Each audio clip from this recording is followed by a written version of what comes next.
Hola jóvenes, buenos días. Espero que se encuentren muy bien. En esta oportunidad estaremos hablando sobre la segunda unidad de Educación Cívica con el tema Derechos Humanos para todas las personas.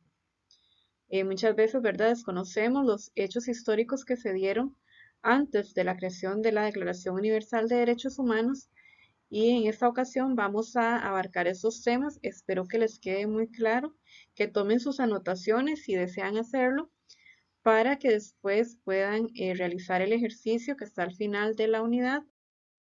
¿A partir de qué acontecimiento surge la Declaración Universal de Derechos Humanos? Esta es adoptada por la Asamblea General de la ONU el 10 de diciembre de 1948 como resultado de la Segunda Guerra Mundial. Sabemos que la Segunda Guerra Mundial fue un conflicto armado que se dio donde se violentaron muchísimos de los derechos de las personas que fueron parte de este conflicto armado. Es así como la comunidad internacional se compromete a que esto no vuelva a suceder, que esto nunca más se vuelva a repetir en el mundo. Los líderes del mundo decidieron complementar la Carta de Naciones Unidas como una hoja de ruta para garantizar los derechos de todas las personas en cualquier lugar y en todo momento. ¿Pero qué son los derechos humanos?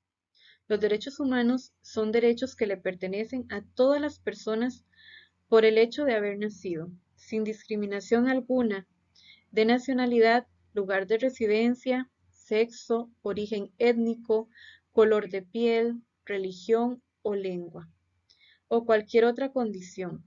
Entre los derechos humanos se incluye el derecho a la vida y la libertad, a no estar sometidos ni a esclavitud ni a tortura, a la libertad de opinión y de expresión, a la educación y el trabajo, entre otros muchos.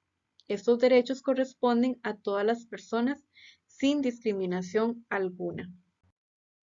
Pues bien, ¿qué nos dice el artículo 1 de la Declaración Universal de Derechos Humanos? Precisamente esto, jóvenes, que todos los seres humanos nacen libres e iguales en dignidad y en derecho. La visión que tiene la Declaración Universal de Derechos Humanos se fundamenta en tres principios que son la igualdad, la libertad y la no discriminación. Y el concepto de derechos humanos lo podemos mencionar que es el conjunto de leyes, reglamentos y resoluciones creadas por el Estado para la organización del orden social. Sabemos, ¿verdad?, que desde acá, desde el artículo 1, podemos ver cómo lo que se quiere con los derechos humanos es que haya una igualdad en la sociedad entre las personas sin ningún tipo de discriminación. Pues bien, son universales. ¿Por qué decimos que son universales? Pues bien, son aplicables a todas las personas sin discriminación alguna. No importa la raza, origen étnico, color, sexo, la religión, el idioma, la nacionalidad, la edad, la orientación sexual, la discapacidad o cualquier otra característica distintiva, pues esos derechos son de y para todas las personas, ¿verdad?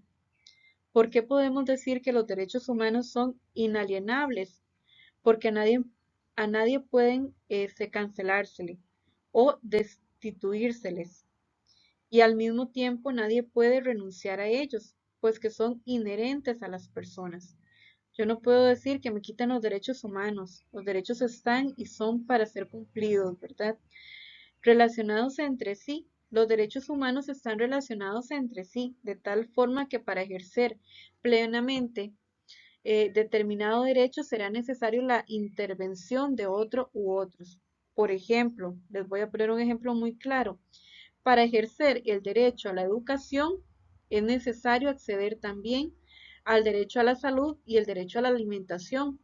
No podríamos traer a un niño, un adolescente a que estudie si ese niño no está bien alimentado o no está en óptimas condiciones para recibir una clase, ¿verdad? Entonces es importante saber que ellos están relacionados entre sí. En este mismo sentido, la violación de uno de ellos puede afectar directamente al otro, ¿verdad? Si se es eliminado un derecho, puede ser que no se cumpla el siguiente. La Declaración Universal de Derechos Humanos está clasificada en tres generaciones. La primera generación son los derechos civiles y políticos individuales. Fueron los primeros que exigió y formuló el pueblo de la Asamblea Nacional durante la Revolución Francesa.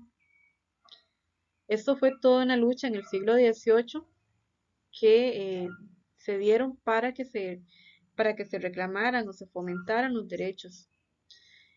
Entre estos derechos podemos mencionar los derechos a la libertad, sin distinción, ¿verdad?, de raza, color, que ya lo veníamos diciendo, ni posición social o económica.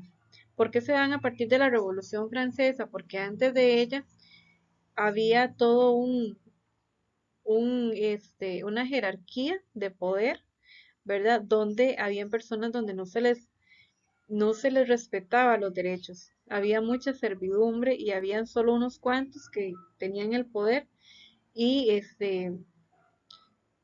se creían dueños de la vida de otras personas. Todo individuo tiene derecho a la vida y a la libertad y a la seguridad jurídica. Los hombres y las mujeres poseen igualdad de derechos. Nadie estará sometido a esclavitud o a servidumbre. Antes de la Revolución Francesa se daba mucho la esclavitud, se daba mucho la servidumbre, porque todo se regía por el poder económico. La segunda generación la constituyen los derechos económicos, sociales y culturales, debido a los cuales el Estado de Derecho pasa una etapa superior, es decir, a un Estado social de derecho.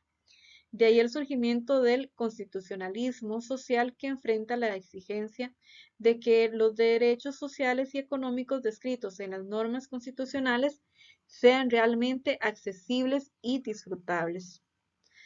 Se demanda un estado de bienestar que implemente acción, programas y estrategias a fin de lograr que las personas los gocen de manera efectiva y son. Toda persona tiene derecho a la seguridad social y a obtener la satisfacción de los derechos económicos, sociales y culturales. Toda persona tiene derecho al trabajo en condiciones equitativas y satisfactorias. Toda persona tiene derecho a formar sindicatos para la defensa de sus intereses. Toda persona tiene derecho a un nivel de vida adecuado que le asegure a ella y a su familia la salud, alimentación, vestido, vivienda, asistencia médica, los servicios sociales necesarios. Toda persona tiene derecho a la salud física y mental.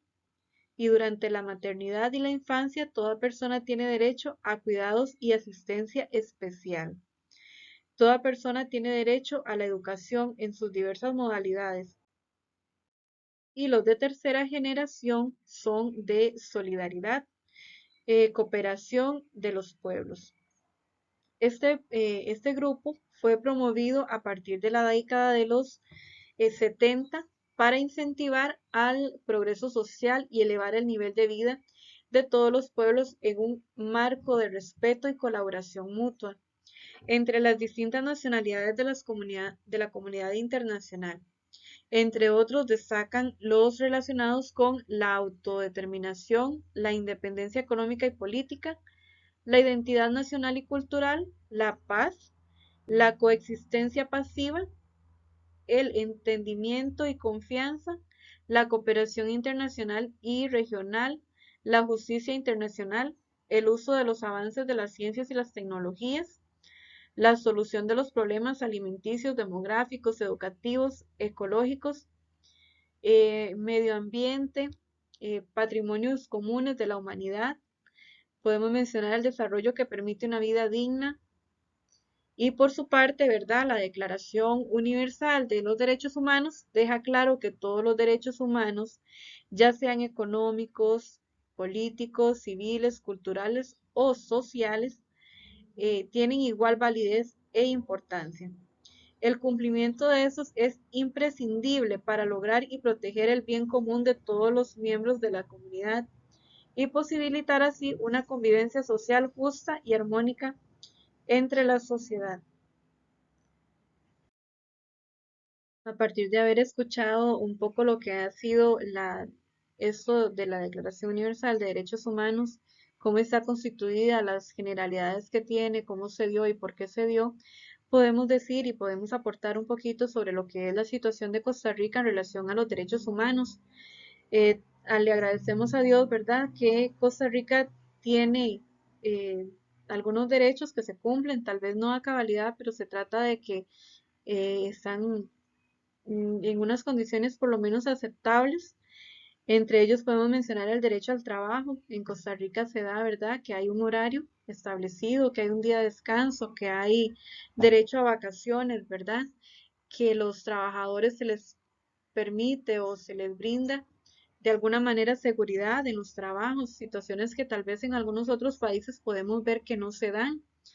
También tenemos la seguridad social, ¿verdad? En Costa Rica se trabaja mucho por la seguridad social y uno muy importante que es el derecho a la educación. En Costa Rica está entre los países que más aportan en educación económicamente y que más se trabaja para que los estudiantes permanezcan en las aulas y que no haya tanta deserción como hay en otros lugares, ¿verdad?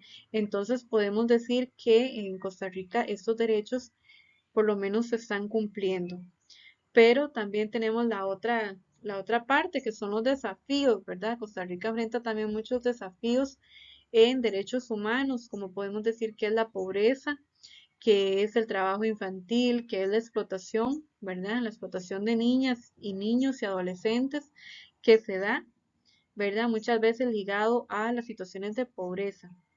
Por tanto, ¿verdad? Es muy importante trabajar en este sentido, en que los derechos humanos sean cumplidos y que sean respetados. A partir de lo que entendimos sobre el tema visto, vamos a realizar este esquema con las siguientes preguntas: ¿qué son los derechos humanos? ¿Qué es la Declaración Universal de Derechos Humanos? ¿Por qué los derechos humanos son universales? ¿Cuál es la clasificación de las tres generaciones de derechos humanos? ¿Cuál es la visión fundamental de derechos humanos? ¿Y cuáles desafíos, verdad, enfrenta Costa Rica en materia de derechos humanos? Entonces, a partir de este momento, van a trabajar sobre este esquema, respondiendo a cada una de las interrogantes con el fin, ¿verdad?, de que este tema les quede mucho más claro. Muchas gracias, un gusto haber compartido con ustedes este tema de Declaración Universal de Derechos Humanos de noveno año.